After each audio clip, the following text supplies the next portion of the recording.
Friends नमस्कार। PSA master के YouTube channel में आपका स्वागत है। हमारा टॉपिक फेवरेट रहा व्यापार की समझ। उसी के तहत हम फाइनेंशियल डेमोक्रेसी की बात कर रहे हैं। फाइनेंशियल डेमोक्रेसी में मैंने जैसे कहा था कि टैक्स पेयर डिसाइड करेगा कि उसका दिया हुआ पैसा सरकार कहाँ खर्च करे, ना कि सरकार के कुछ मंत्री और अधिकारी।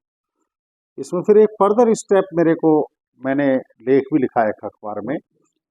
आज व्यवस्था थोड़ी और लोकतांत्रिक करनी पड़ेगी। डिस्ट्रिक्ट मजिस्ट्रेट का बंगला ही 2-3 एकड़ का होता है, एसएसपी का बंगला 2-2 एकड़ का होता है, कमिश्नर का बंगला 2-2 4-4 एकड़ का होता है, पैलेशियल महल की तरह होता है, जो कि कॉलोनियल रूल को दर्शाते हैं और अंग्रेजों के जमाने के से ये सिस्टम सेटअप है और इसी को फॉलो बाद में इंडियन गवर्नमेंट ने भी किया है। और दुख की बात ये, जनता के चुने हुए प्रतिनिधि जो विधायक और संसद सदस्य होते हैं उनको डिस्ट्रिक्ट में कोई एक कमरे का मकान भी नहीं दिया जाता।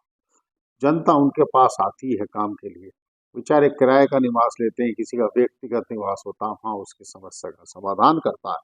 जबकि एक मेंबर ऑफ पार्लियामेंट विधायक स्टेटस के रूप से डीएम और एसएसपी से बहुत ऊपर होता है, कमिश्नर से। तो आज मेरी ये प्रार्थना है और ये एक रिक्वेस्ट है और मांग है कि डीएम एसएसपी कमिश्नर के बंगले वहाँ के एमपी और एमएलए को अलॉट कर दी जाए और डीएम एसएसपी और कमिश्नर को एक 3 BHK 4 BHK का फ्लैट लेके दिया जाए, जो उनके रहने के हिसाब से सुविधा और सुसज्जित रूप से अच्छी अकोमोडेशन हो, ताकि एमपी और एमएलए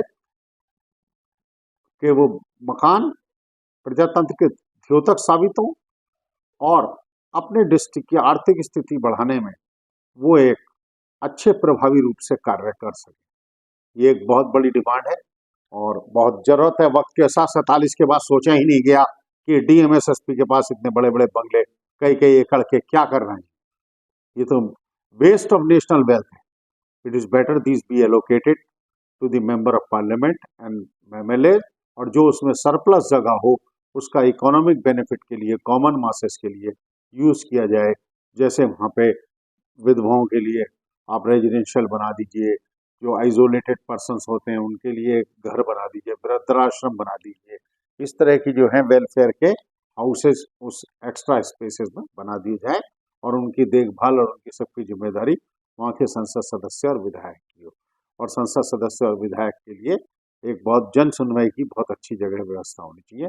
जन सुनवाई काम डीएम और एसएसपी का नहीं होना चाहिए। वो अंग्रेजों का समय था जब इनका काम जन सुनवाई था। आज इनका काम जन सेवा करना है, जन सुनवाई करना नहीं है। इस स्थिति को चेंज करना होगा। जन सुनवाई का काम मेंबर ऑफ पार्लियामेंट और केवल एमएलए करेंगे, ये बात को सुनिश्चित किया जाना चाहिए। ये एक बहुत बड़ा पैराडिग्म शिफ्ट होगा देश की व्यवस्था में और देश की अर्थव्यवस्था को संभालने के लिए और बढ़ाने के लिए, और साथ ही फाइनेंशियल डेमोक्रेसी में एक नया कदम होगा कि टैक्स पेयर का मनी इलेक्टेड रिप्रेजेंटेटिव द्वारा डिसाइड किया जाए, यूज किया जाए, ना कि सेलेक्टेड एग्जीक्यूटिव के द्वारा, जो कि एक बहुत बड़ी कुव्यवस्था देश में चल रही है। जो हमारे प्रशासनिक कर्मचारी अधिकारी हैं जिनका काम जनता की सेवा करना, वो अपने को जनशासक समझ बैठे और डिस्ट्रिक्ट के फंड्स का कोई ब्यौरा पब्लिक को नहीं देते, कहाँ खर्च किया, कैसे खर्च किया, क्या किया। और मेंबर ऑफ पार्लियामेंट और एमपी अगर गवर्निंग स्टेज में होंगे तो वो इसका पब्लिक से जाकर उनसे पूछ सकती है, शेयर कर सकती है। और क्योंकि अधिकारियों के तो लाल बत्तियां इतनी होती हैं, उनके पीए इतने सारे होते हैं, अर्दली इतने सारे होते हैं। मैंने देखा मेंबर ऑफ पार्लियामेंट पे एक अर्दली नहीं होता, कुछ नहीं होता। और वहाँ देखते हैं डीएम साहब के पास कम से कम 50 आदमी का सेक्रेटरिएट होता है, अर्दली होते हैं, नौकर होते हैं, चाकर होते हैं। आप मिलने के लिए टेढ़े हो जाओगे, मिल ही नहीं पाओगे हफ्ते भर तक किसी डिस्ट्रिक्ट मजिस्ट्रेट एसएसपी। और काम करना है इन्होंने। जनता कहाँ जाए? जनता एमएलए एमपी के पास जाती है, उनके पास न बैठने की जगह न उठने की जगह। कितनी दुविधा में है एमपी और एमएलए। इस बात पे कोई ध्यान नहीं दिया जा रहा। हमारी जनता के चुने हुए प्रतिनिधि हैं, जनता ने उन्हें शासन करने के लिए भेजा है, ना कि डीएम और एसएसपी को। तो ये उनके अकोमोडेशन की व्यवस्था डिस्ट्रिक्ट स्तर पर जरूर होनी चाहिए, जो रेजिडेंस कम ऑफिस हो और ऑफिस की फुल फ्लेज फैसिलिटी उसके अंतर्गत एक पूरा सेक्रेटरिएट उनके पास होना चाहिए। मैंने इस बारे में एक आर्टिकल भी लिखा दैनिक जय हिंद में, कृपया उसको अवश्य पढ़ें। थैंक यू फ्रेंड्स, आज के लिए बहुत धन्यवाद।